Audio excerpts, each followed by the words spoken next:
وہ وہاں غیر کو مہمان کیے بیٹھے ہیں اور ہم یہاں عیش کا سامان کیے بیٹھے ہیں۔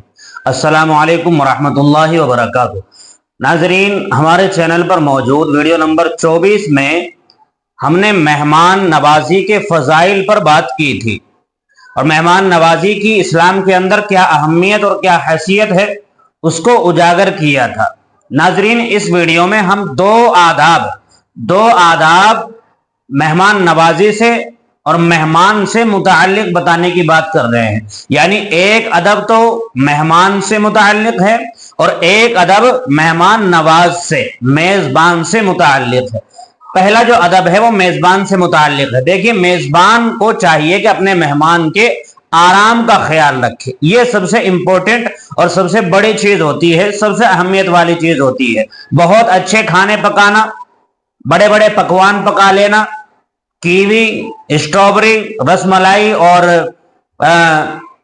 ربڑی یہ ضرور کھلانا، اچھے اچھے قورمے اور بریانی کھلانا، یہ میزبانی نہیں ہے، بلکہ میزبانی یہ ہے کہ آنے والے کے آرام کا خیال رکھا جائے۔ السفر قطعۃ من العذاب، سفر تو عذاب کا ایک حصہ ہے۔ مہمان سفر کر کے آیا ہے تو اس کے آرام کا خیال رکھا جائے، اسے واش روم کا راستہ دکھایا جائے۔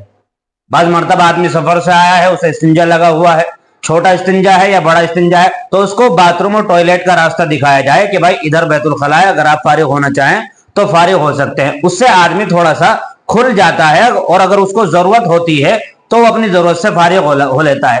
جیسے آج کل ٹرینڈ چل رہا ہے، اس طرح کے حالات بن رہے ہیں۔ آدمی یہ بھی پوچھ سکتا ہے کہ بھائی آپ کے موبائل میں چارجنگ ہے یا نہیں ہے، آپ کا موبائل چارج ہے نہیں ہے۔ اگر آپ کے پاس ان کے موبائل کا چارجر ہے اور ان کے پاس نہیں ہے تو اپنا چارجر پیش کر دیں، ان کا موبائل چارجر پہ لگا دیں۔ یہ بھی ایک بڑی ضرورت ہوتی ہے، یہ کوئی مذاق کی بات نہیں ہے، یہ بھی ایک بڑی ضرورت ہے آدمی کی۔ آدمی اپنا چارجر رکھنا بھول گیا ہے اور چارجر کی ضرورت ہے، وہ شرم و حجاب کے مارے بعض مرتبہ نہیں کہہ رہا ہے تو پریشانی ہوگی۔ تو چارجر کے بارے میں بھی آج کے حالات میں پوچھنا ضروری ہے۔ بعض لوگ تو وائی فائی کو بھی کہتے ہیں کہ جو وائی فائی کو بھی پوچھنا چاہیے، لیکن یہ کوئی اتنی جو ہے بڑی ضرورت نہیں ہے۔ موبائل کی چارجنگ یہ بڑی ضرورت ہے تاکہ آدمی کالنگ پر جو ہے ایکٹیو رہے اور اس کا لوگوں سے رابطہ منقطع نہ ہو۔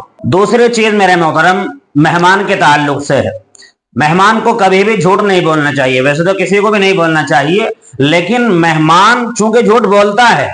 کیسے بولتا ہے؟ مہمان آ گیا، اب میزبان اسے کوئی چیز کھانے کی، کوئی چیز پینے کی پیش کر رہا ہے تو وہ کہتا ہے کہ بس جزاک اللہ، بارک اللہ، کوئی ضرورت نہیں ہے۔ ایک دو مرتبہ کہتا ہے تو معذرت کر لیتا ہے، منع کر دیتا ہے، جھوٹ بول لیتا ہے۔ دل چاہ رہا ہے کہ یہ اسٹرابری اٹھا کر کے کھا لوں، دل چاہ رہا ہے کہ چائے کا کپ منہ سے لگا لوں، لیکن زبان سے منع کر رہا ہے۔ ایک فیشن سا بنتا چلا گیا ہے۔ ارے بھائی، جو دل میں ہو وہ زبان پہ ہونا چاہیے نا، اسلام کا مزاج تو یہ ہے، لیکن ہم جھوٹ بولتے ہیں۔ جب 3 4 مرتبہ 5 مرتبہ کہا جاتا ہے، کوشش کی جاتی ہے، تب جا کر کے لیتے ہیں، اور پھر بھی میزبان پر احسان جتاتے ہیں کہ چلیے آپ کہہ رہے ہیں تو لے لیتے ہیں۔ وہ واقعہ تو آپ نے سن رکھا ہوگا کہ ایک پیالے کے اندر سے 70 صحابہ نے دودھ پیا۔ یہ آپ علیہ الصلوۃ والسلام کا ایک معجزہ ہے۔ تو اس پیالے کو پینے کا جو واقعہ پیش آیا، حضرت ابو ہریرہ رضی اللہ تعالیٰ عنہ کو بھوک لگ رہی تھی، وہ آپ علیہ الصلوۃ والسلام کے ساتھ گھر میں آئے۔ گھر والوں نے کہا کہ ایک دودھ کا پیالہ رکھا ہوا ہے، یہ کسی کے یہاں سے ہدیے میں آیا ہے، اسے نوش فرما لیجیے۔ تو حضور نے حضرت ابو ہریرہ رضی اللہ تعالیٰ عنہ سے یہ کہہ دیا کہ بھائی صفہ والوں کو بھی بلا کر کے لے آؤ۔ اب وہ صفہ والے بھی آ گئے، 70 صحابی صفہ والے تھے اور 2 یہ تھے، یعنی جناب نبی کریم صلی اللہ علیہ وسلم اور حضرت ابو ہریرہ رضی اللہ تعالیٰ عنہ۔ 70 کے 70 اصحاب صفہ نے بھی پیا، حضرت ابو ہریرہ رضی اللہ تعالیٰ عنہ نے بھی دودھ پیا، اور اس کے باوجود بھی وہ پیالہ جو کتورا اس میں دودھ موجود تھا۔ پھر آپ علیہ الصلوۃ والسلام نے بھی خوب سیر ہو کر کے اس میں سے دودھ پیا۔ تو اس سے ہمیں یہ سبق بھی ملتا ہے کہ ہمیں بالکل سچ سچ بولنا چاہیے۔ حضرت ابو ہریرہ رضی اللہ تعالیٰ عنہ کو بھوک لگ رہی تھی، آپ علیہ الصلوۃ والسلام سے کہہ دیا۔